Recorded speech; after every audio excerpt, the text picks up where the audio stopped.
Le bon Dieu pourra peut-être me visiter. Oui, c'était justement un conseil que le Seigneur m'avait inspiré pour donner à son peuple, parce qu'il y a la plupart des gens, pendant que Dieu bénit les autres, ils pensent que Dieu les a oubliés, et pendant que Dieu ouvre pour les autres, ils pensent que peut-être Dieu n'a pas pu écouter leurs prières. Alors, ce n'est pas le cas. Alors, Dieu bénit tout un chacun de nous avec son temps. Donc, le temps de Dieu est toujours le meilleur dans la vie de tout un chacun de nous. Mix Vibration, tous les dimanches de 18h à 19h, temps universel. Siyabangena manje. Vito iJabulani Nkolele iMagoda. Jabulani is a young man from Giyani in Limpopo in South Africa. Very easy guy, taking things easy. To know me is to know that I love what I do, which I'm crazy about it. So when you hear me on radio, expect the best. Expect great music. Expect great content. Expect 180 minutes of nothing but fun. You'll find me on the morning reset, 3 to 6 a.m., Monday to Friday. Siyabangena baba. Ay. Mbuleke.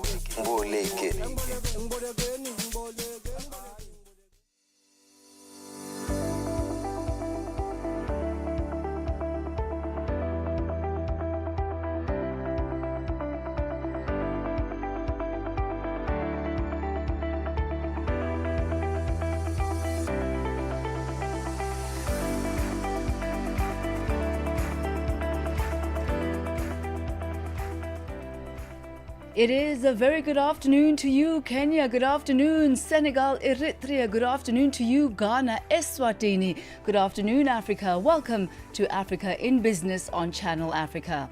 I'm Thami Ngubeni. This is where you get the African perspective. It's where we meet to look at the latest in news, sport and business. As usual, here's an open invitation for you to continue interacting with us on our various social media platforms. On X, Instagram and YouTube, you'll find us at Channel Africa 1. On Facebook, we are on Channel Africa. Coming up on the agenda this afternoon, looking at all the latest developments in the world of business on the African continent, a focus on the relationship between Malawi and the International Monetary Fund. This follows some meetings known as the spring meetings and the annual meetings in Washington earlier this month.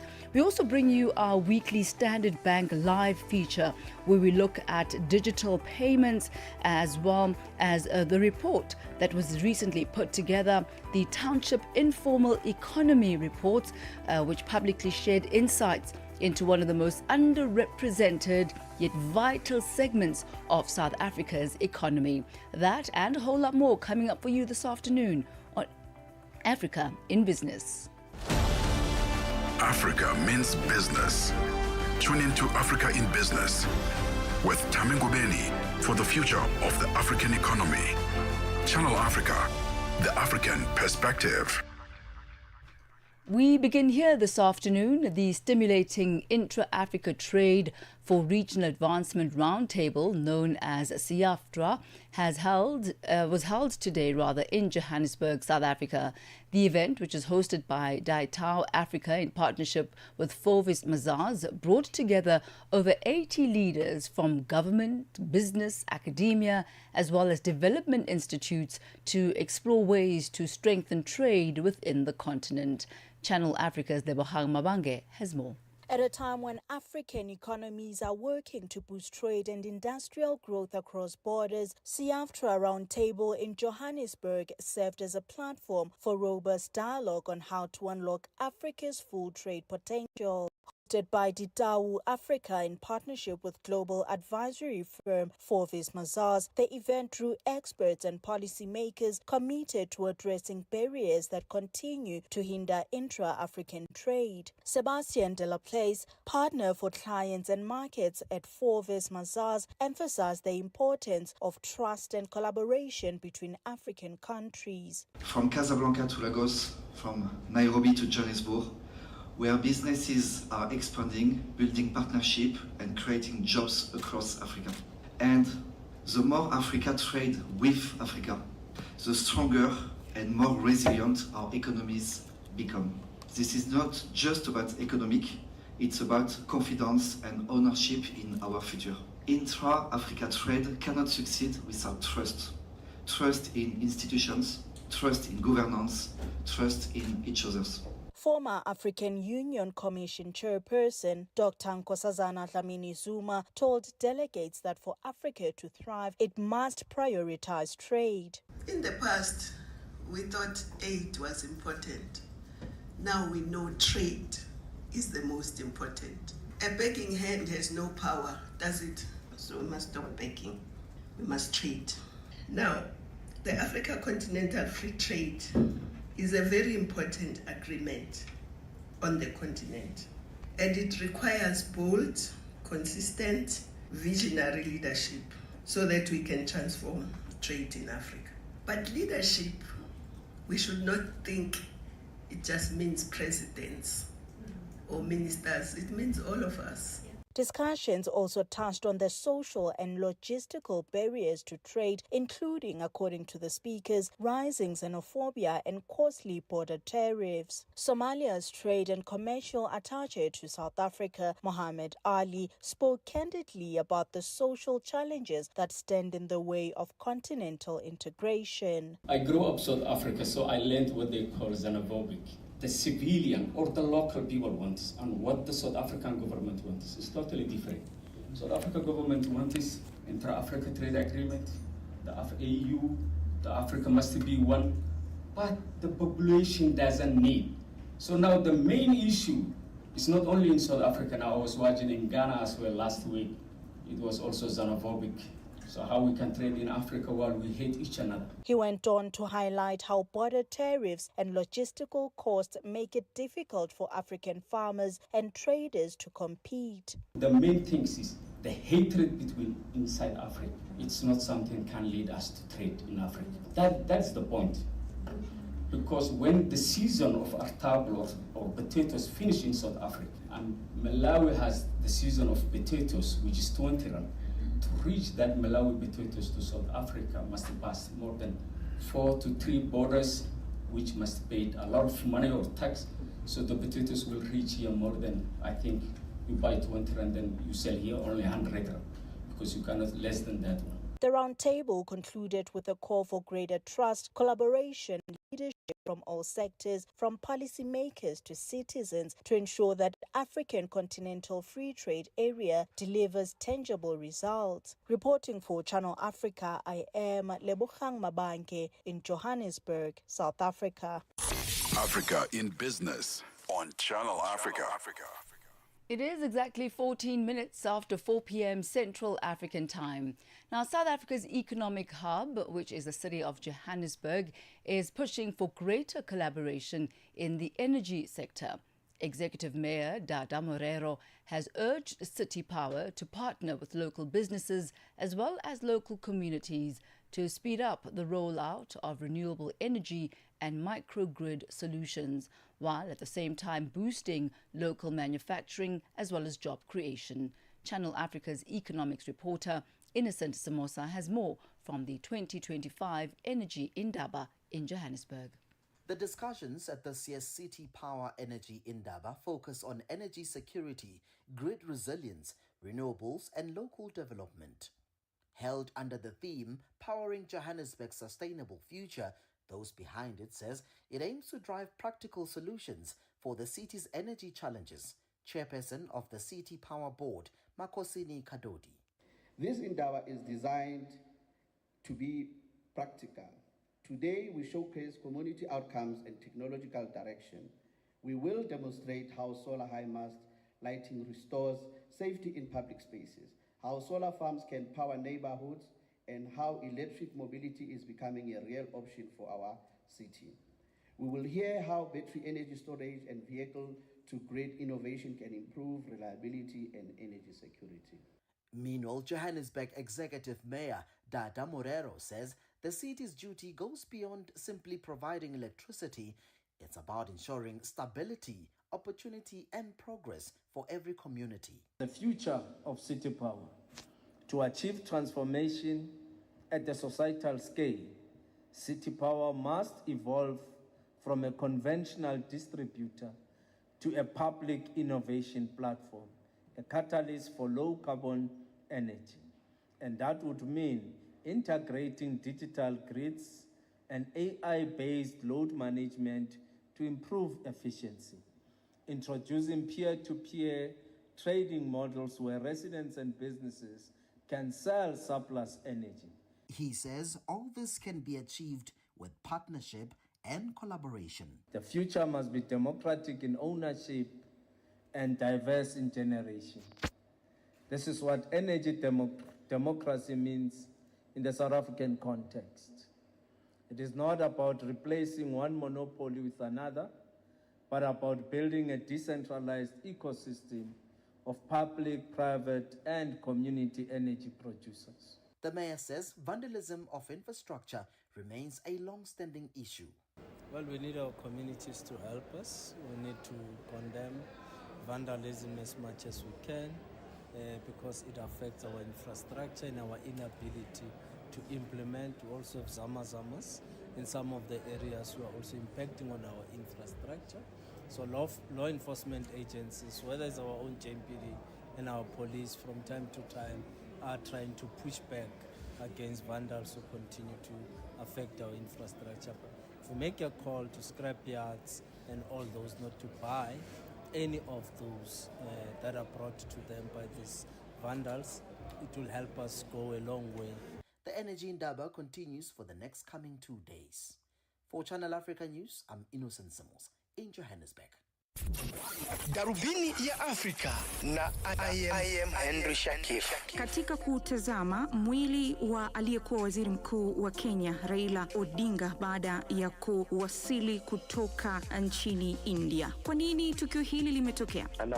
Tokea mwendo wa asubuhi kulikuwa na mipango ambayo ilikuwa imeweza kuwekwa kabambe kwamba mwenda zake Mheshimiwa Raila Odinga mwili wake utapofika katika uwanja wa ndege ungeweza kupokelewa na rais.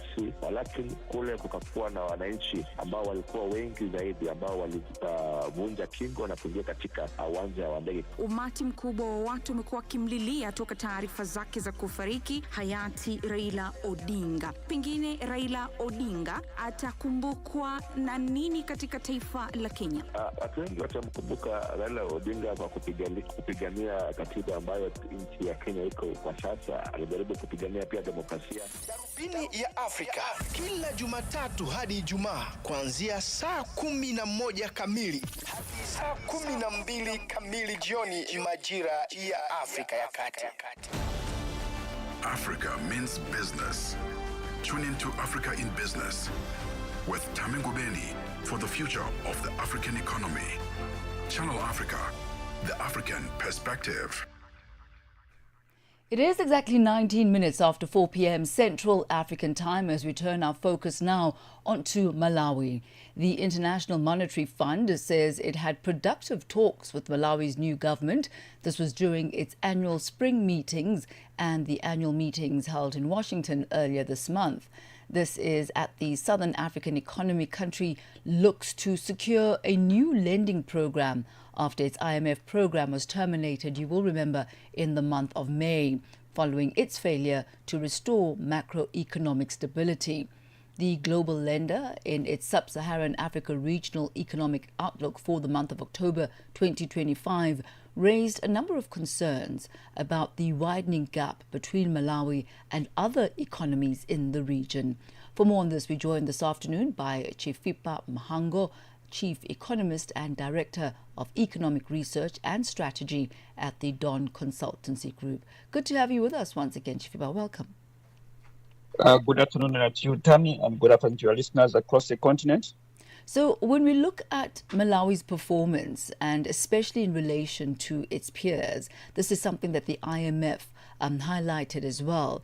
The country has been underperforming. What are the factors that might have attributed to Malawi's progress or lack thereof? Well, I think there have been a number of issues there. One is that now the IMF has been looking at the key macroeconomic data in terms of what has been transpiring in Malawi. So one will look at, for example, on the macroeconomic environment per se, where you're looking at the environment of high inflation, currently at almost close to 28.7%, which is almost quite high relatively compared to most of the countries across the region. You're talking about interest rate, which is about 26% in terms of lending rate from the Reserve Bank of Malawi, which is quite significantly higher to compare most of these countries.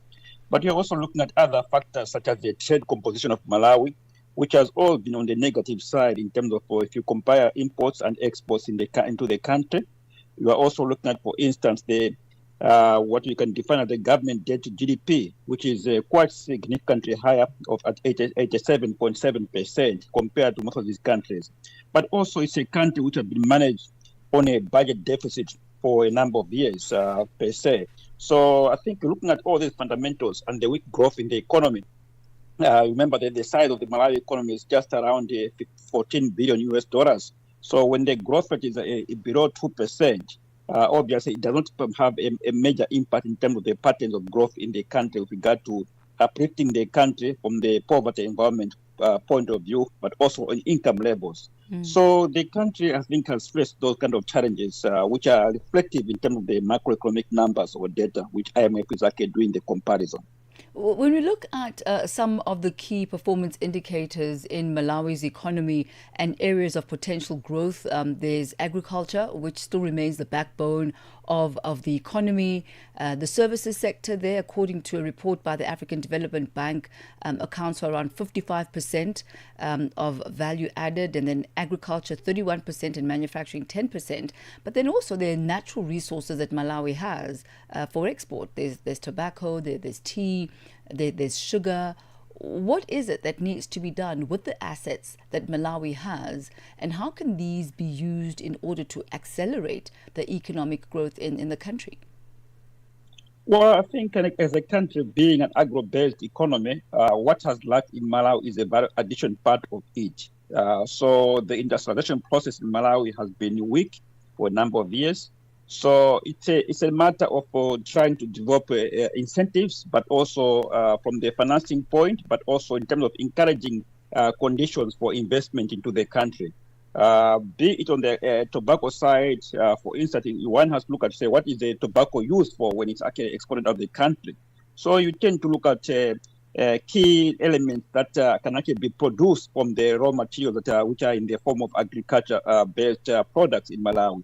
So Malawi, I think, realistically has actually been exporting mostly raw materials. But I think there is a push with the new government towards incentivizing the industries in terms of creating special economic zones where there could also be some element of tax incentive to encourage more investment into the Malawi economy on the value addition point of view.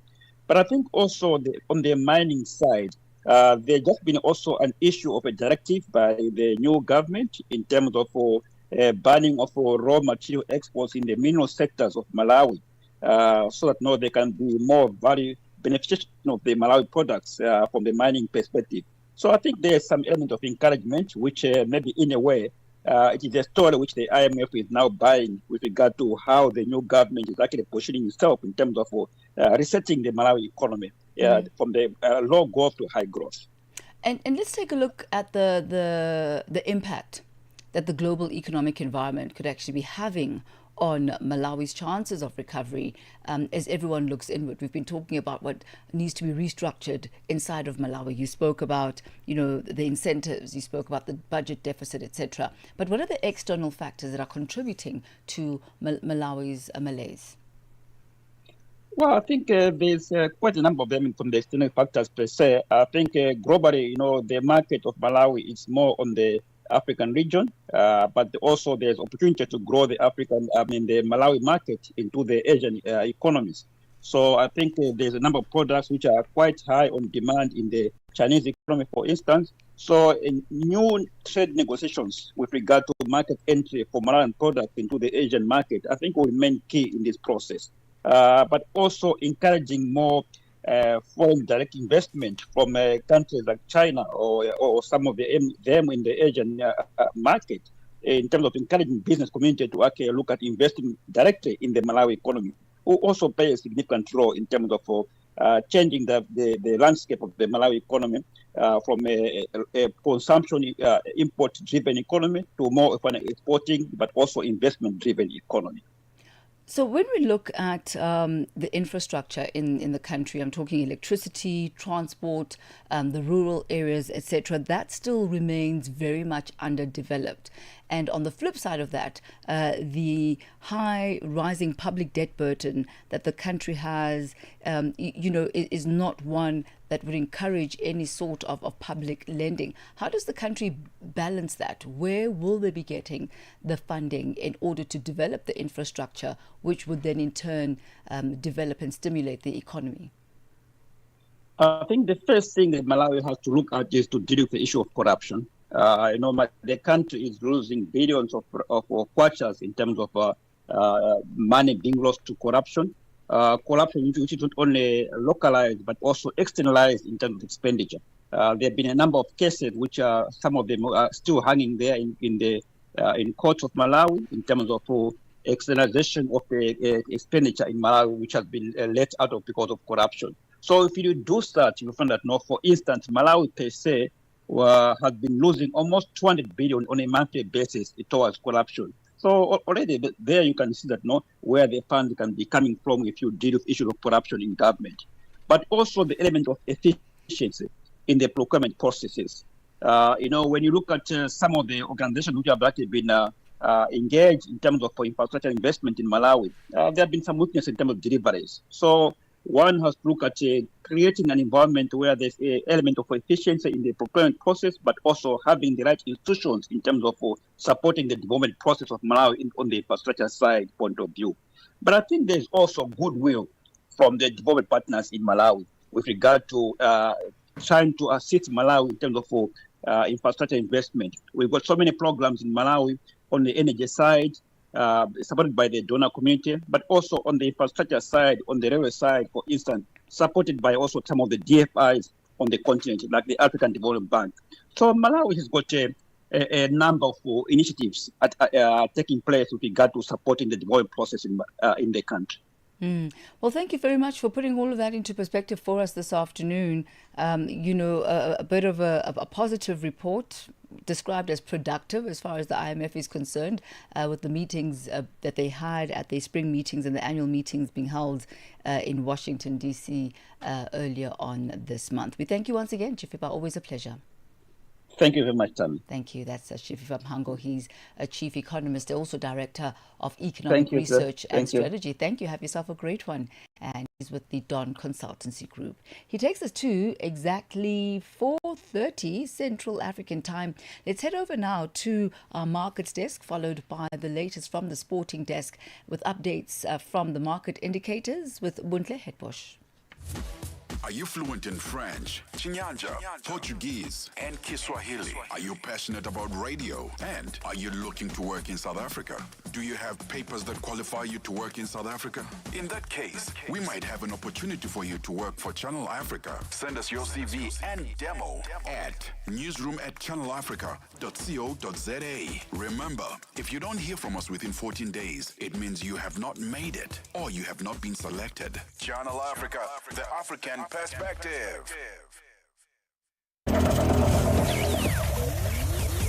Business news on Channel Africa, the African perspective. Good afternoon. Time for our final look at the indicators this afternoon. $1 today is trading at 17 Rand 21 in South Africa. In Botswana, it's trading at 13 Pula 45. In Namibia, it's at 17 Namibian dollars 21. The Zambian kwacha is trading at 22 kwacha and 3. In Kenya, the dollar is trading at 128 shilling 26. In Ethiopia, at 151 birr 77. Uganda, 3,457 shilling. And in Tanzania, it's at 2,459 shilling. $1 in Nigeria is trading at 1,458 naira this afternoon. In Egypt, the dollar is trading at 47 Egyptian pound 43.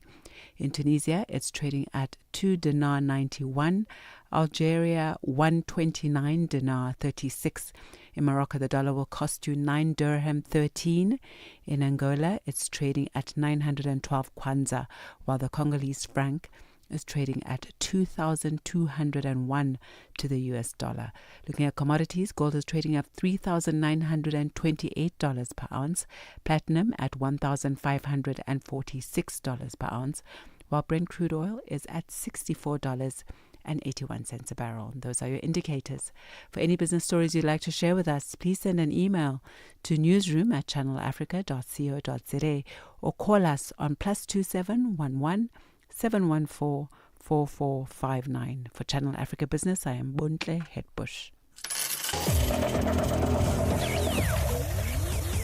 Business News on Channel Africa.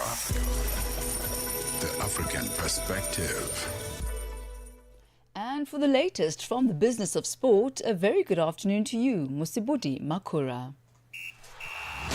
Sports on Channel Africa. The African Perspective. Thank you so much, Thami. We'll start here. So the NBA Commissioner Adam Silver says the Federation is planning to build more arenas across Africa as they continue to grow the sport on the continent. The NBA has built arenas in South Africa, Senegal, Rwanda, and Silver says there are opportunities to build more. Arena construction has began in Rwanda. President Kagame in Kigali, we have a state-of-the-art arena there. Senegal, Johannesburg, we see enormous opportunity to build additional arenas. And the thought is now that rather than take these existing clubs, that we are going to market with an opportunity to sell 12 franchises, 12 newly minted franchises, with the opportunity to build an arena complex with those franchises. Right. Again, presumably the arena becomes the anchor tenant for that arena. On to this now, members of the Congress have asked NBA Commissioner Adam Silver to hold a briefing on the 31st of October that would then address the gambling scandal that has swept the league. So the committee's intervention came the day after Portland Trail Blazers head coach Swansea Billups, as well as Miami Heat guard Terry Rozier and former NBA player Damon Jones were named among a 34-person roster in two federal gambling investigations announced in the Eastern District of New York.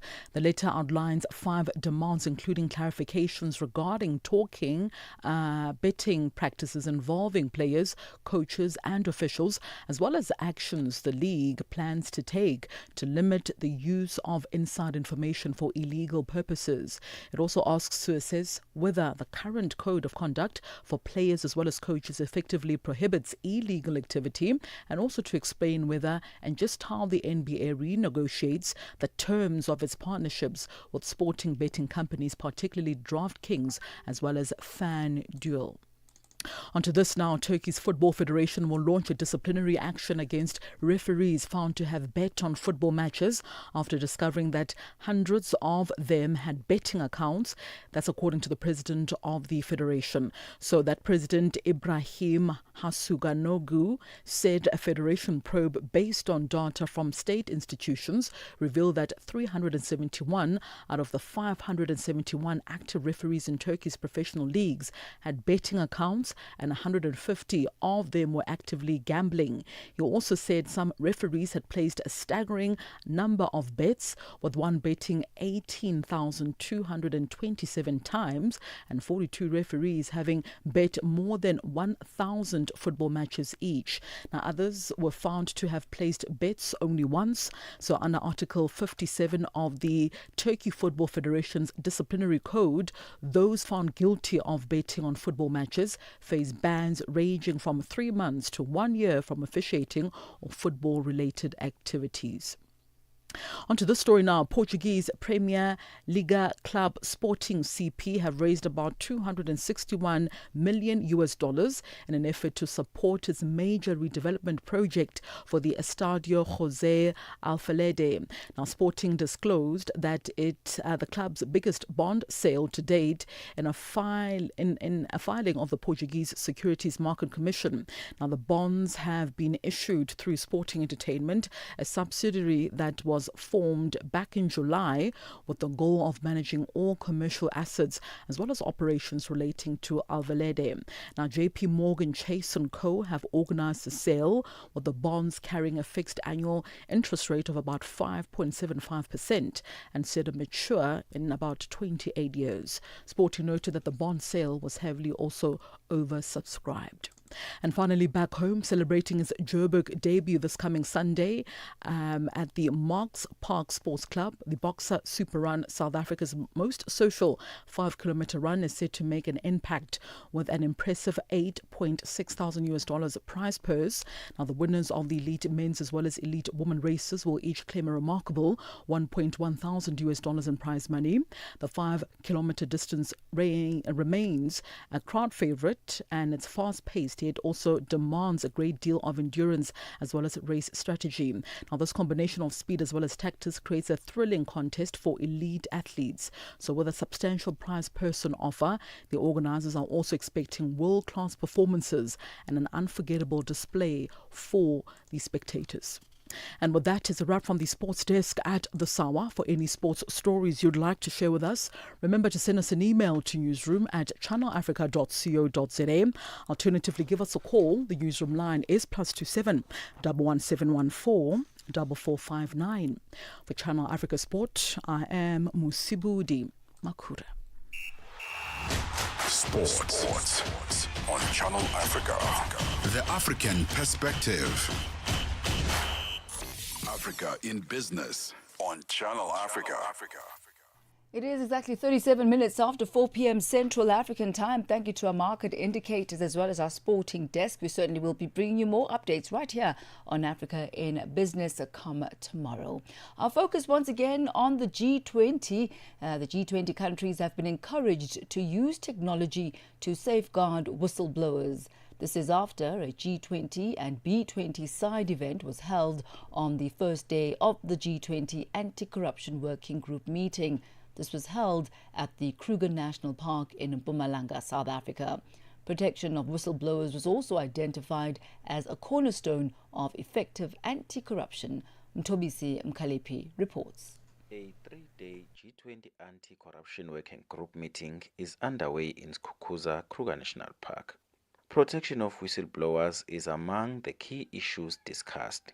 The majority of the member countries believe that there is a critical need to explore how smart technologies, including artificial intelligence and secure digital platforms, can be used to strengthen whistleblower protection measures.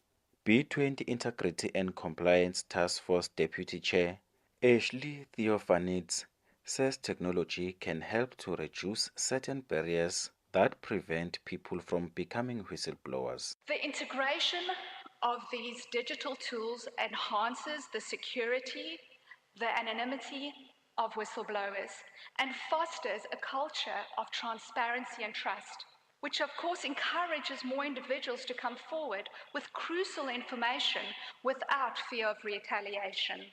The protection of whistleblowers and other categories of reporting people is one of the key elements to better prevent, detect, and prosecute corruption. Chief Director of the Department of Public Service and Administration, Dr. Salom Bauchenrat Vermaak, says government should build trust and ensure adequate legal protection for whistleblowers. Countries have made significant advances in the procedural safeguards, but also in provisions enabling direct reporting to competent authorities. Some countries have adopted robust remedies and protection against retaliation. And then there's still some challenges, and especially around limited data on whistleblowing reports and retaliation cases that impede actually a full assessment of the effectiveness of frameworks. And then lastly, a reminder that by cultivating organizational cultures that foster trust and open reporting remains actually a critical dimension requiring sustained efforts. Public Protector Advocate Koleka Galega also took part in the side event. She emphasized that resolutions made in such meetings should be implemented. What is crucial is for us to align with the global treaties which we have signed on the protection of whistleblowers. The Protected Disclosures Act is long overdue to be amended. That amendment needs to take place. As the Public Protector, we have in June 2023 submitted the amendments to the Public Protector Act, where it gives us additional powers for the protection of whistleblowers. For instance, that we can issue a directive to the state institution when it retaliates to immediately reinstate, be able to call for financial and legal support for whistleblowers, but also for state institutions which are vested and authorized to immediately protect whistleblowers, their families, and those who are at their immediate surroundings. The G20 Anti-Corruption Working Group meeting will end on Wednesday, followed by the ministerial meeting on Thursday.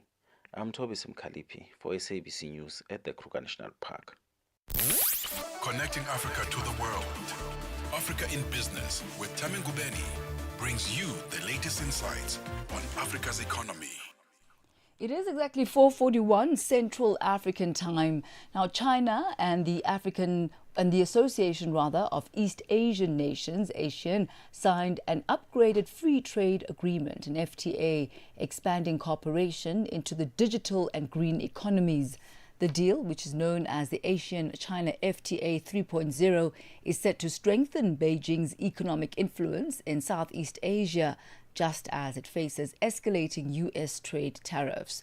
Meanwhile, the African economies are advised to upgrade their value chains in order to better take advantage of the opportunities presented by the ASEAN-China Free Trade Area, known as the ACFTA.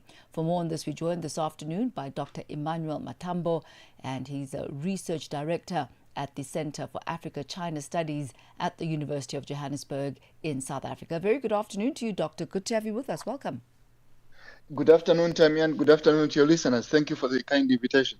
So perhaps let's look at the nature of trade relations between Africa, African countries, and the Southeast Asian nations. How does it stand right now? Well, as you would know, Thami, Africa is a vibrant market. I mean, we have a population of more than 1.4 billion people and GDP, a combined GDP of about 3 trillion. So in terms of GDP numbers, obviously it does not translate really to where we should be looking at how big our population is. But it is a continent that is growing. It is a continent that has a big market potential. So when it comes to its relationship with the Southeast Asian countries, there is indeed a lot of market on the African continent, but obviously the catch is how much value addition is Africa going to have if it ramps up its relationship with the Southeast Asian countries, because we have noticed that even when China stepped onto the stage, so to say, as a somewhat alternative to our traditional partners of the West and America, we noticed that the asymmetries that existed between Africa's relationship with those traditional trade partners were still expressing themselves in Africa's growing relationship with China. So value addition is still an issue on that. And even as President Cyril Ramaphosa is embarking on his trip to Southeast Asia, these are some of the things that that you should not sweep under the carpet. And this is my last point on this one, Tani.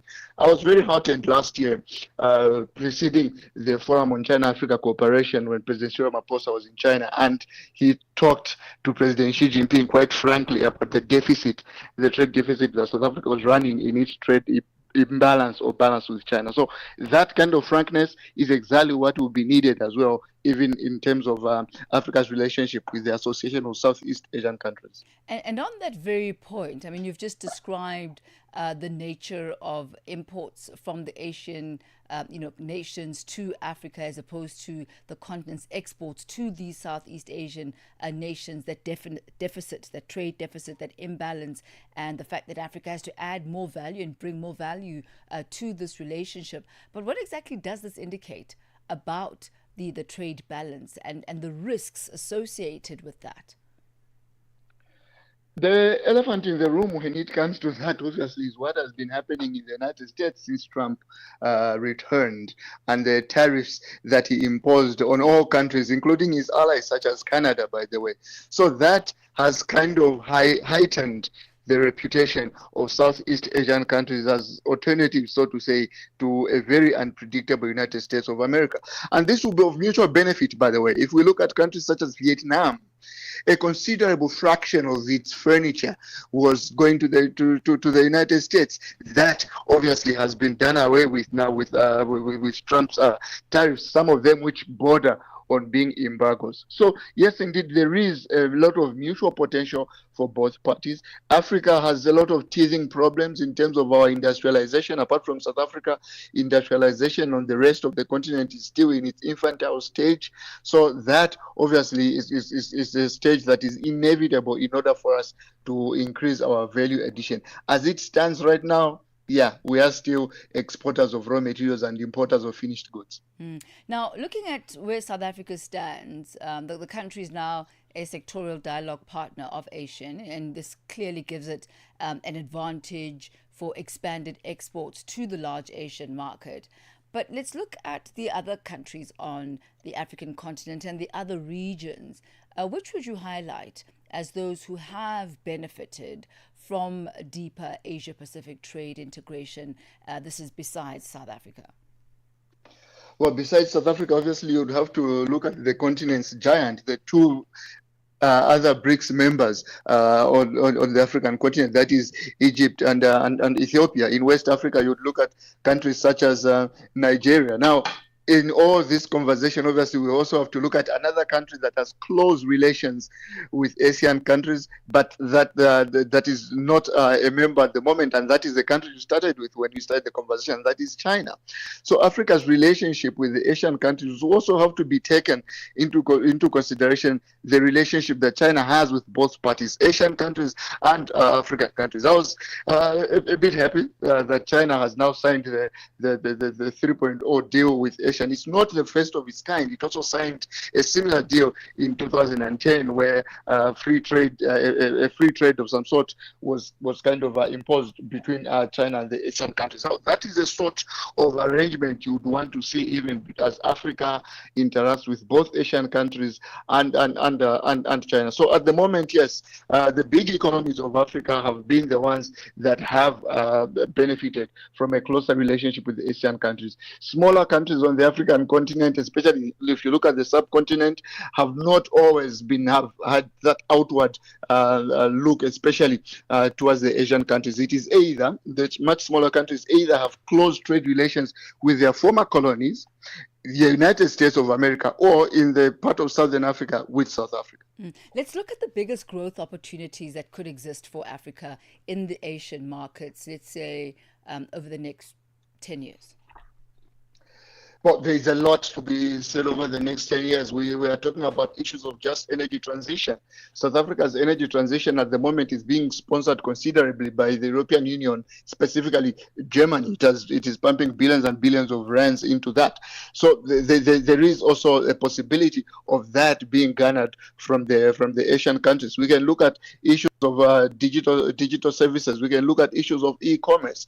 The Southeast Asian countries have done considerably well, and Africa's population is dominated by the young people. These are young people who value things such as innovation. These are young people who want to venture into the issues of startups. So these are some of the things that we could actually benefit from the Southeast Asian countries. They benefited themselves from China, even though their relationship with China at some point was a bit fractious. But there is indeed a plethora of benefits that we can gather from China, from the Southeast Asian countries, and most of them have to be in the area of services, because Africa is increasingly urbanizing, and because of that increase in urbanization, there will be a lot of investment needed in human capital, and human capital that is tailored mostly to soft skills. All right, we'll leave it at that for this afternoon. Dr. Emmanuel Matambo, thank you so much for your insight regarding these increased relations between the African continent and the China and the Association of Southeast Asian Nations. We thank you for your time, sir. You're welcome. Thank you. Thank you. That's Dr. Emmanuel Matambo. He's a research director at the Center for Africa-China Studies at the University of Johannesburg in South Africa. I mean, you hear of conversations of this nature and you look at the opportunities that really exist. I'm thinking around the African Continental Free Trade Area and how that outfit could help enhance the continent's ability to leverage opportunities that have been created by the Asian-China Free Trade Area. Those two working together in order for increased and mutually beneficial trade relations between the various regions. It is exactly 10 minutes to 5 p.m. Central African time. In just a moment, our conversation with Standard Bank as we look at the latest as far as business and digital payments are concerned. Mix Vibration sur Channel Africa. Qu'est-ce qui vous a amené à dire ça? Est-ce que vous avez observé un certain nombre d'événements dans la vie? Est-ce que c'était par rapport à une expérience? Est-ce que vous avez rencontré des choses qui vous ont dit il faut de la patience, comme ça les choses vont venir au bon moment et le bon Dieu pourra peut-être me visiter? Oui, c'était justement un conseil que le Seigneur m'avait inspiré pour donner à son peuple, parce qu'il y a la plupart des gens, pendant que Dieu bénit les autres, ils pensent que Dieu les a oubliés, et pendant que Dieu ouvre pour les autres, ils pensent que peut-être Dieu n'a pas pu écouter leurs prières. Alors, ce n'est pas le cas. Alors, Dieu bénit tout un chacun de nous avec son temps. Donc, le temps de Dieu est toujours le meilleur dans la vie de tout un chacun de nous. Mix Vibration, tous les dimanches de 18h à 19h, temps universel. Darubini ya Afrika na I am Henry Shakif. Katika kutazama mwili wa aliyekuwa waziri mkuu wa Kenya Raila Odinga baada ya kuwasili kutoka nchini India. Kwa nini tukio hili limetokea?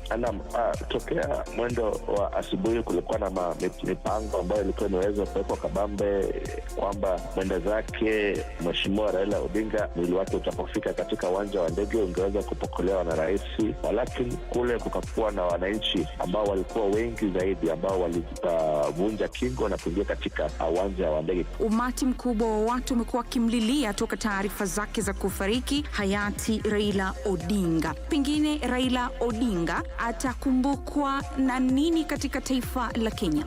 Watu wengi watamkumbuka Raila Odinga kwa kupigania katiba ambayo nchi ya Kenya iko kwa sasa. Alijaribu kupigania pia demokrasia. Darubini ya Afrika kila Jumatatu hadi Ijumaa kuanzia saa 11 kamili hadi saa 12 kamili jioni majira ya Afrika ya Kati.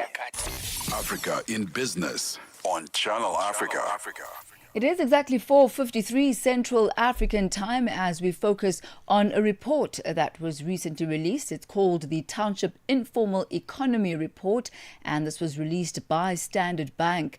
They've publicly shared insights into one of the most underrepresented yet vital segments of South Africa's economy.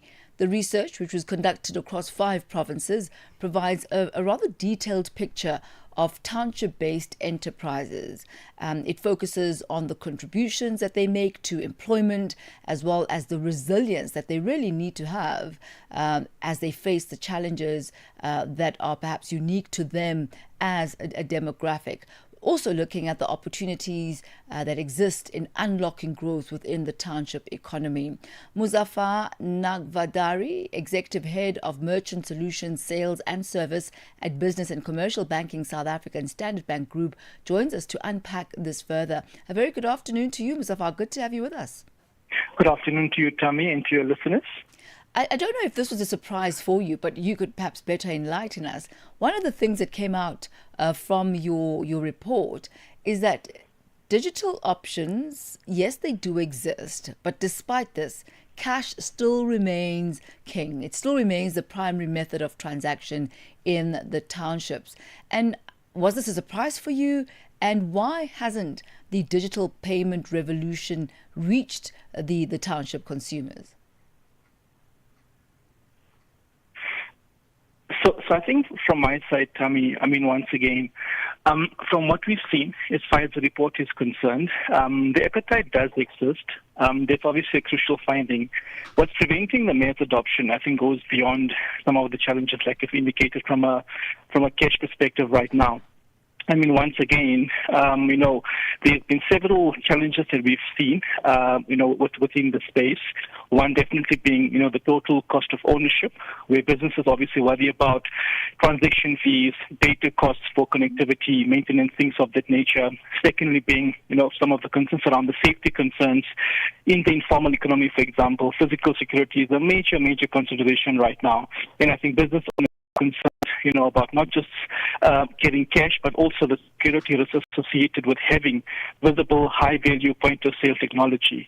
Furthermore, from a complexity perspective as well, many businesses run manually. I think from the report that we've published, 77%, according to the report, from a client perspective, we're introducing a solution that requires a high level of financial tracking or integration can feel like a massive undertaking. And I think to drive mass adoption within this environment, we as Central Bank, and I think general institutions out there must focus on ultra low cost, easy to use, mobile first solutions that can act as an end-to-end platform, not just for payments, but for basic stock management, sales tracking, things of the nature. And I think this provides a very clear, measurable benefit that sort of justifies the move away from cash. You've mentioned a number of reasons why the business owners are not keen on carrying cash, safety concerns being some of those. But despite that, the report identifies that there's a lack of a point-of-sale infrastructure and that remains a very critical gap. So the appetite exists, as you say, but what is it that's preventing the mass adoption of affordable POS solutions? Because those are available in the market. No, 100%. I think, as I've indicated to you, in the initial views, I mean, once again, there's sort of various, challenges within the space. And as I said to you, from a challenge perspective, the appetite is definitely there, and that's, I think, what we were able to pick up. And once again, it's challenges around, as I said, from a cost perspective right now, where the perception is that businesses worry about transaction fees, data costs for connectivity, things of that nature. From a safety concerns perspective as well, the informal economy, for example, where physical security is a major consideration. So there's obviously challenges along those lines, and that's obviously are the things that we need to obviously, attend to going forward. One of the other things that this report identified is that a number of businesses are using their personal accounts for business purposes instead of putting together and opening up some formal business accounts. How does this affect then their ability to adopt business-specific digital tools as well as payment systems? Yeah. Now, I think using a personal account for business is a huge, inhibitor to growth and digital adoption. Business owners cannot clearly separate business income and expenditure. I think using personal accounts, this obviously makes accurate, financial management and growth planning nearly impossible, which aligns with the findings that we've published on this report. I think for me, without a clear transaction history and proper financial separation, banks cannot accurately assess the business's turnover or creditworthiness, and this severely constrains the ability to access flexible business loans or capital solutions. And I think for me, there are many advanced, digital payment platforms and financial management tools, that are legally and structurally designed to integrate with a formal business account. And without the foundational structure, the business is locked out, the very solutions designed to help them manage stock, sell online and grow. And I think for us, providing affordable and simple business, banking solutions that are tailored for small, informal enterprises is the first crucial step towards formalization and digital enablement going forward. Muzaffar, thank you so much for your insights as well. Clearly a lot of education needing to take place within that market, and you as service providers creating products specifically for them. Thank you so much for your time and taking us through some of the key highlights of that report. Thank you, sir. Thanks, Tom. Thank you. That's Muzaffar Nakvadari, Executive Head of Merchant Solutions Sales and Service at Business and Commercial Banking South Africa at the Standard Bank Group. Mademoiselle, bonjour. What do you have in store for us coming up on Vue d'Afrique? Bonjour à tous les auditeurs. Sur Vue d'Afrique, aujourd'hui, il sera question du Bénin, de la Côte d'Ivoire et de l'ouverture ce mardi en Angola du 3e sommet sur le financement du développement des infrastructures. Merci de rester connecté. Merci, Thami. Merci beaucoup. That's Vue d'Afrique coming up as we sign off for this Tuesday edition of Africa in Business. Handing you over now to the French desk with Vue d'Afrique avec les Joëls. From myself and the entire Africa in Business team, you have yourself a splendid evening further. I'm Thami Ngubeni. un magazine des actualités en français sur Channel Africa. Rendez-vous du lundi au vendredi avec Joël Mouteba sur Channel Africa de 15h à 16h, temps universel. Channel Africa, la perspective africaine.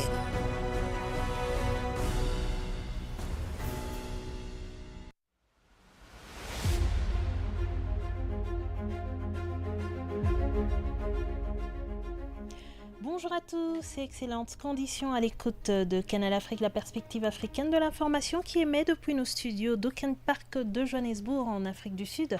Je suis Joël Mouteba à la présentation et tout de suite, voici les principaux titres à la une de l'actualité sur Vue d'Afrique. Au Bénin, le principal parti d'opposition, les démocrates, ne participera pas à la présidentielle du 12 avril 2026 pour insuffisance des parrainages valides, à en croire la Cour constitutionnelle. Et en Côte d'Ivoire, Alassane Ouattara est élu avec 89,77% des voix lors d'une présidentielle marquée par une faible participation et l'absence des grandes figures de l'opposition. Et enfin, pour les grands titres d'aujourd'hui, ouverture ce mardi en Angola du 3e sommet sur le financement du développement des infrastructures en Afrique, en présence de plusieurs chefs d'État et de gouvernement africains. Voilà donc pour les grands titres dont les détails vous seront donnés dans la partie magazine après le bulletin d'information de Joël Kabongo. Bonjour Kabongo. Bonjour Joël. SABC, actualité. La perspective africaine. Madame, Messieurs, bonjour, bienvenue à cette nouvelle édition qui s'ouvre au Bénin. La Cour constitutionnelle a confirmé le rejet de la candidature du principal parti d'opposition, les démocrates, à la présidentielle d'avril 2026. Dans un arrêt rendu public, l'instance a rejeté les recours introduits par la formation de Thomas Boni contre la Commission électorale nationale autonome. Elle a estimé que la Sénat n'a ni violé la Constitution ni le code électoral dans le traitement du parrainage du député Michel Chaudinou. Ce verdict confirme la liste définitive des duos en lice, d'une part entre Romuald Ouadani, Mariam Chabi Talata pour la mouvance présidentielle et de l'autre Paul P. Roch Judiac Ounianou pour l'opposition parlementaire. Cette décision intervient dans un climat tendu alors que le président sortant Patrice Talon et son prédécesseur Thomas Boni, leader des démocrates, ont engagé un dialogue direct pour tenter de désamorcer la crise née du rejet de la candidature du principal parti d'opposition. Parlons des Djibouti, l'Assemblée nationale a voté unanimement lundi un texte pour supprimer